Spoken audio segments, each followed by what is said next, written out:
देखिए, पंचाशीका संग्रह ग्रंथ की 147वीं गाथा चल रही है और हमने अभी गाथा का पाठ किया, उच्चारण सीखा, अन्वयार्थ किया। अब हम आगे बढ़ रहे हैं टीका। इस गाथा की टीका जिसमें बंध का स्वरूप बताया गया है वो हम पढ़ेंगे।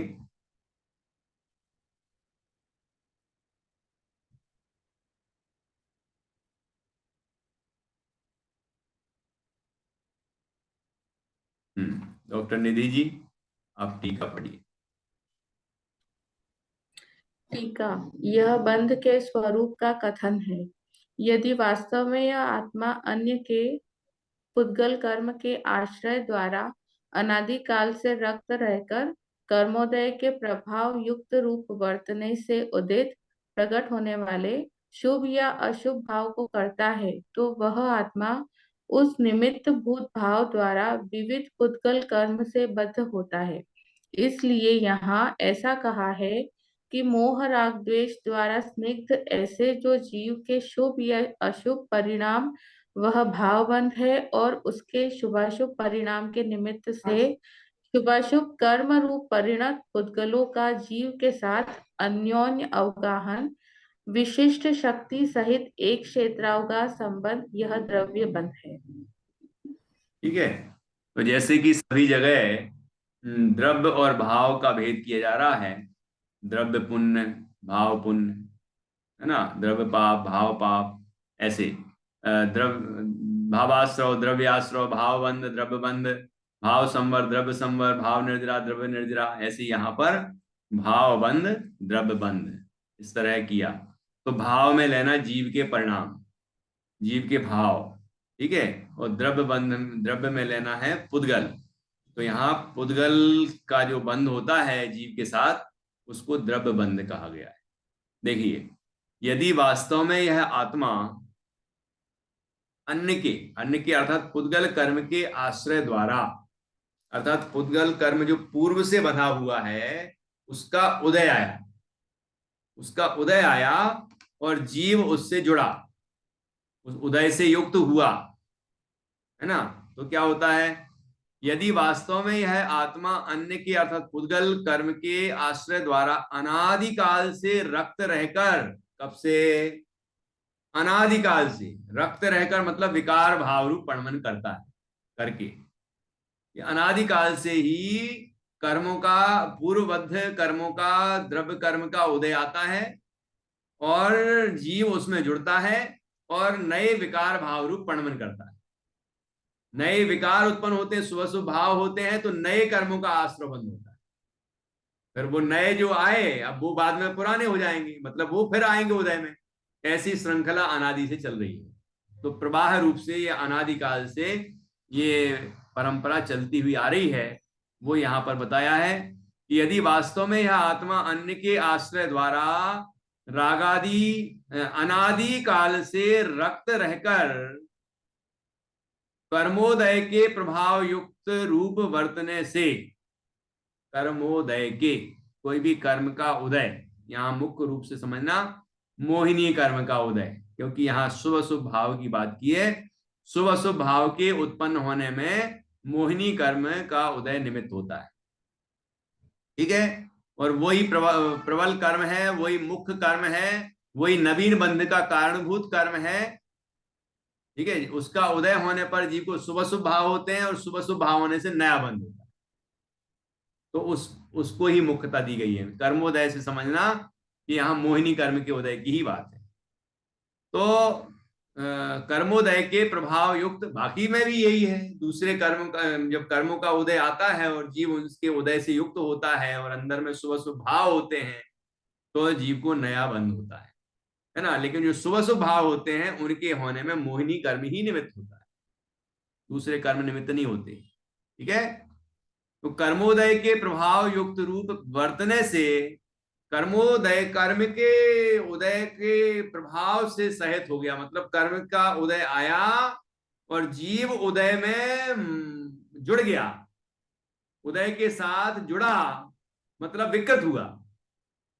जैसे कि कोई व्यक्ति का कोई प्रभाव पड़े, जैसे हम कोई काम कर रहे हैं और लेकिन दूसरा व्यक्ति जो बलवान है वो हमसे कह रहा है ये नहीं ये करो, और वो बिल्कुल खड़ा ही हो गया सिर के ऊपर, कहते हैं ना सिर पे खड़ा हो गया बिल्कुल, तो आपका दूसरे काम में मन ही नहीं लगेगा, दूसरा विकृत विचलित हो जाएंगे आप। जो काम कर रहे थे वो आपका काम नहीं हो पाएगा, और आप उससे उसके प्रभाव से युक्त हो गए, मतलब विचलित हो गए मतलब प्रभाव से युक्त हो गए, और आप उस वो जो कह रहा है वैसा करने लग जाओ। ऐसे ही मोहिनी कर्म का प्रबल उदय आया, तो जीव जो जो शांत परिणाम वाला है ना, वो शांत परिणाम रूप नहीं रह पाया, अशांत हो गया, उसके अंदर राग हो गया, द्वेष हो गए, मोह परिणाम हो गए, इनको ही शुभ शुभ भाव कहते हैं। तो ये विकार परिणाम उत्पन्न हुआ, तो ये विकार रूप परिणमन करने से क्या हुआ कि आगे कर्मों का आश्रय बंद हुआ। तो ख्याल में आ रहा है? तो इस तरह जो यदि वास्तव में यह आत्मा अन्य के आश्रय द्वारा अनादिकाल से रक्त रहकर कर्मोदय के प्रभाव युक्त रूप वर्तने से उदित अर्थात प्रकट होने वाले शुभ या अशुभ भाव को करता है, मतलब कर्मोदय के प्रभाव से युक्त हुआ, कर्म के उदय में जुड़ा और शुभ अशुभ भाव रूप परिणमन किया, तो क्या होगा, तो वह आत्मा उस निमित्त भूत भाव द्वारा, मतलब जो अपने अंदर शुभ या अशुभ परिणाम उत्पन्न हुए हैं, उन परिणामों के निमित्त से क्या होता है, विविध पुद्गल कर्म से बद्ध होता है। अब बंधने में कोई एक ही नहीं बंधेगा, ये शुभ अशुभ भाव हुए हैं, है ना, तो वो जो कर्म प्रकृतियां बंधेंगी वो एक ही बंधेगी, केवल मोहिनी, ऐसा नहीं, या साता वेदनी, ऐसा नहीं, ठीक है, सातों ही कर्मों का आश्रय बंद होगा। एक आयु कर्म का बंध केवल एक ही बार होता है वर्तमान आयु के समय में, है ना, बाकी सातों का चलता ही रहता। जो भी हमने विकार किया उस विकार से संबंधित जो कर्म है वो ज्यादा बनेगा, उसमें ज्यादा स्थिति अनुभाग पड़ेगा, बाकी जो कर्म दूसरे हैं वो भी बनेंगे। ऐसा नहीं होगा कि एक भाव से वो एक ही बंद होगा, सातों का ही बंद होता है। ठीक है, जैसे जीव ने शुभ भाव किए तो यहां पुण्य प्रकृतियां बनेंगी अघातीय कर्म की, लेकिन घातीय कर्म की भी प्रकृतियां बनेंगी, और घाती कर्म की सारी प्रकृतियां पाप रूप होती। ठीक है, अब शुभ भाव कर रहा था इसलिए पुण्य प्रकृतियों में ज्यादा स्थिति अनुभव होगा, पाप प्रकृतियों में कम, जो पाप मतलब घाती कर्म की हैं उनमें कम स्थिति अनुभव होगा। इतना अंतर हो सकता है, लेकिन ऐसा नहीं होगा कि केवल पुण्य प्रकृतियां ही बने। ठीक है, तो यहां कहते हैं आचार्य, तो वह आत्मा उस निमित्त भूत भाव द्वारा, मतलब शुभ शुभ भाव के द्वारा विविध पुद्गल कर्म से बद्ध होता है, अनेक तरह के पुद्गल कर्मों से बंध जाता है। मुख्य रूप से कर्म प्रकृतियों को 8 भागों में बांटा है, और विस्तार करते हैं तो 148 भागों में बांटा है। ऐसे तो असंख्यात प्रकार हैं कर्मों की। ठीक है, इसलिए यहां ऐसा कहा है कि मोह राग द्वेष द्वारा स्निग्ध, वो रक्त लिखा था ना, रक्त, ये स्निग्ध मतलब चिकनापन, इससे आकर्षित होते हैं कर्म। मोह राग द्वेष द्वारा स्निग्ध ऐसे जो जीव के शुभ या अशुभ परिणाम, वह भावबंध है। जीव के अंदर जो शुभ अशुभ भाव हुए हैं, मोह राग द्वेष परिणाम हुए हैं, वो भावबंध है। ठीक है, विकार से युक्त हुआ, ये भावबंध है, और उसके शुभ शुभ परिणाम के निमित्त से शुभाशुभ कर्म रूप परिणत उद्गलों का जीव के साथ अन्योन्य अवगाह, अर्थात विशिष्ट शक्ति सहित एक क्षेत्रावगाह संबंध, वह द्रव्य बंध है। क्या तात्पर्य हुआ कि जीव ने जो विकार किए, तो जीव विकार ना करे तो नए कर्मों का आश्रय बंध होगा ही नहीं। जीव ने विकार किया, शुभ शुभ भाव किए, तो कर्मण वर्गणाएं कर्म रूप से परिणत हुई और जीव के साथ बनी। तो यही बात कह रहे हैं आचार्य कि शुभ शुभ भाव का जो हमारे अंदर उत्पन्न हुए, उसके निमित्त से शुभ अशुभ कर्म रूप परिणत पुद्गलों का, उन पद पुद्गलों का को भी शुभ अशुभ नाम दिया जाता है जीव के भावों की तरफ से। ठीक है, तो जैसे कि पहले आया था कि द्रव्य बंध की तरफ से जीव के भावों को भाव बंध कहते हैं, ऐसे ही जीव के शुभ अशुभ भावों की तरफ से वो जो बंधे कर्म हैं उनको शुभ अशुभ कर्म कहते हैं। ठीक है, ऐसा दोनों तरफ से कथन आया था। तो यहां कहा कि उसके अर्थात शुभ अशुभ परिणाम के निमित्त से शुभाशुभ कर्म रूप परिणत उद्गलों का शुभ कर्म रूप परिणत, तो जो आघाती कर्म की शुभ शुभ प्रकृतियां हैं, शुभ आयु है, शुभ नाम है, शुभ गोत्र है, शुभ साता वेदनीय है, ये सब शुभ प्रकृतियां हैं, है ना, ये सब। और घाती कर्म की तो सब पाप रूपी है, वो भी आएंगी, उनका भी बंद होगा। तो यहाँ शुभ अशुभ, अशुभ भी आया ना, अशुभ भी है कि नहीं, शुभाशुभ कर्म रूप परिणत। तो अशुभ कब, जब यहाँ पर शुभ या अशुभ लिखा ना, तो अशुभ परिणाम होगा तो अशुभ प्रकृतियों का बंद होगा। ये अघाती कर्म की तरफ से ही चर्चा है। घाती वाली तो सब पाप रूप है, वो तो आएंगी, वो तो अशुभ में ही शामिल है। ठीक है, शुभाशुभ कर्म रूप परिणत पुद्गलों का जीव के साथ अन्योन्य अवगाहन, अन्य अन्य एक दूसरे के साथ अवगाहन करना, मतलब एक जहां जीव के प्रदेश हैं वहीं कर्म के प्रदेश, आत्मा का एक प्रदेश और अनंत कर्म परमाणु उस पर स्थापित है। ऐसे ऐसे मतलब आकाश के क्षेत्र की अपेक्षा देखेंगे तो आकाश के जिस प्रदेश में आत्मा का प्रदेश है वहीं अनंत कर्म परमाणु कर्म का प्रदेश है। तो ऐसे आकाश की अपेक्षा एक क्षेत्रावगाह संबंध कहते हैं।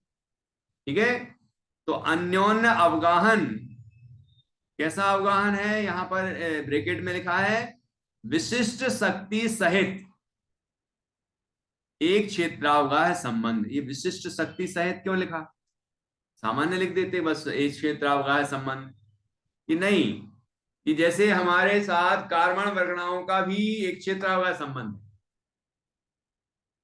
महास्कंद भी है यहाँ, धर्म धर्म आकाश काल द्रव्य भी है यहाँ, है ना, दूसरे द्रव्य भी हैं, तो उनके साथ भी तो एक क्षेत्रावगाह संबंध है।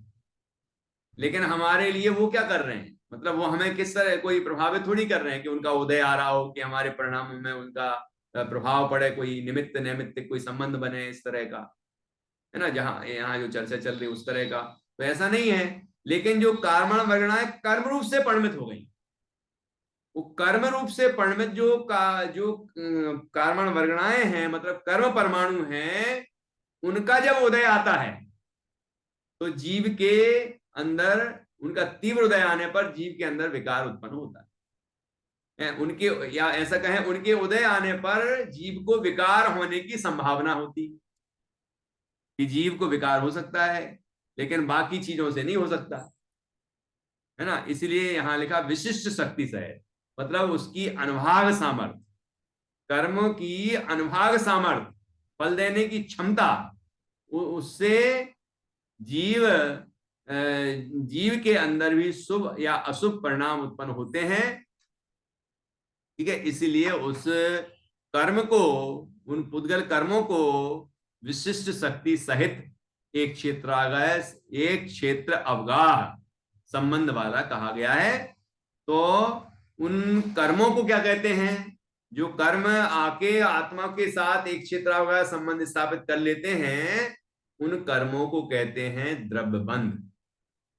जीव के अंदर जो विकार उत्पन्न हुए, मोह राग द्वेष या शुभ अशुभ भाव, उनको कहते हैं भावबंध। ठीक है, और जो कर्म बंधे, आत्मा के साथ एक विशिष्ट शक्ति सहित एक क्षेत्रावगाह संबंध स्थापित किया, उसको कहते हैं द्रव्य बंध। ठीक है, तो आत्मा में जो मोह राग द्वेष परिणाम उत्पन्न हुए, इसको ही कहते हैं कि आत्मा अपने मोह राग द्वेष रूप परिणमित हुआ, है ना, तो वो भावबंध है ना। और कर्मोदय से युक्त हुआ का तात्पर्य हुआ कि कर्म का उदय आया और ये जीव विकार रूप हुआ, इसको कहते हैं कर्मोदय से युक्त होना। कर्मों का उदय आया और जीव ने विकार किया। जीव अपनी तत्समय की योग्यता से विकार करता है, अपनी सामर्थ्य से विकार करता है, कर्म का उदय उसमें निमित्त होता है। लेकिन जब कर्म का उदय आया और तभी जीव ने विकार किया, ठीक है, तो इसको कहते हैं जीव कर्मोदय से जुड़ा, उससे रक्त हुआ, तो इसको उसमें रुका, उस विकार रूप परिणमित हुआ, उस कर्म से, कर्म के उदय से जुड़ा, इसको कहते हैं जुड़ा। मतलब ये भावबंध, जुड़ाव जो है, राग द्वेष मोह या शुभ अशुभ भाव जो उत्पन्न हुए, विकार हुआ, रक्त भाव हुआ, ये कहलाता है भावबंध। और ये पूर्वबद्ध कर्मों के उदय से, और उससे जो नया विकार हुआ, इससे क्या होता है कि नए कर्मों का आश्रय होने के बाद आत्मा के साथ एक चित्र का संबंध स्थापित होता है, नए कर्म परमाणुओं का, तो उसको कहते हैं द्रव्य बंध। ठीक है, इस तरह यहां हमने भाव बंध और द्रव्य बंध की सुंदर चर्चा की, और इसमें यह समझा कि जीव को नया बंध किस तरह होता है।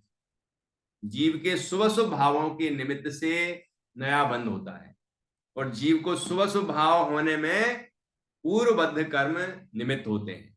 अनादिकाल से जो प्रवाह रूप है हमारे साथ, ऐसे कर्मों का उदय आने पर नया नया विकार उत्पन्न होता है। उदय में जीव रक्त होता है तो विकार उत्पन्न होता है, और विकार होता है, शुभ शुभ परिणाम होते हैं, तो नए कर्मों का बंध होता है। यदि जीव कर्मोदय से युक्त ना हो तो नए विकार उत्पन्न नहीं होंगे, और नए विकार उत्पन्न नहीं होंगे तो नए कर्मों का बंध नहीं होगा, और नए कर्मों का बंध नहीं होगा, ये संवर हुआ। और उसी जिस परिणाम के कारण से जीव को नए विकार उत्पन्न नहीं हुए, है ना, क्योंकि कर्मोदय से नहीं जुड़ा तो कहीं ना कहीं तो जुड़ा होगा ना, वो जीव अपने में जुड़ा, अपने ज्ञान स्वरूप तत्व में जुड़ा, अपने परिणाम अपने में लगाए, अपने त्रैकालिक ध्रुव चैतन्य आत्मा का अनुभव करने में लगा वो उपयोग, कर्मोदय में नहीं लगा, आत्मा में लगा, अपने आप में लगा। तो उस परिणाम के निमित्त से नए कर्म तो उत्पन्न होना आना बंद हो जाते हैं, और पुराने जो है वो गिरना शुरू हो जाते हैं, और पूरे कर्म नष्ट हो जाए तो मोक्ष हो जाता है। ठीक है ना, यहां तो मुख्य रूप से बंध की चर्चा है, इसलिए यहां पर ये इतनी ही बात है कि जीव ने पूर्वबद्ध कर्मों के उदय से विकार भाव रूप परिणमन किया, और नए कर्मों का बंध हुआ। जो नए कर्मों का बंध हुआ उनको द्रव्य बंध कहते हैं, और जो वो नए कर्मों का बंध जीव के जिन भावों से होता है, उन भावों को भाव बंध कहते हैं। ठीक है, इस तरह से यहाँ बंध के स्वरूप का कथन किया गया है। 147वीं गाथा है ये, एक बार गाथा पुनः पढ़ेंगे, और उसके बाद आगे की चर्चा 148वीं गाथा में भी अभी बंध की ही चर्चा चलेगी, आगे दो और गाथाओं में, तो उसकी चर्चा हम कल करेंगे। अभी हम एक गाथा का पुनः पाठ करते हैं। जम सुह मसुह मुदिणम, जम सुह मसुह मुदीर्णम, भावं रत्तो करेदि जदि अप्पा, सोतेण हवदि बद्धो पौगलकम्मेण विवहेण।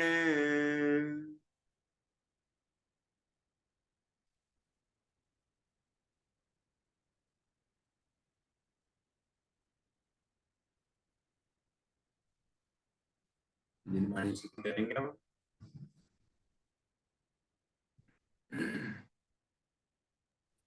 क्या भैया जी? जिनवाणी स्तुति।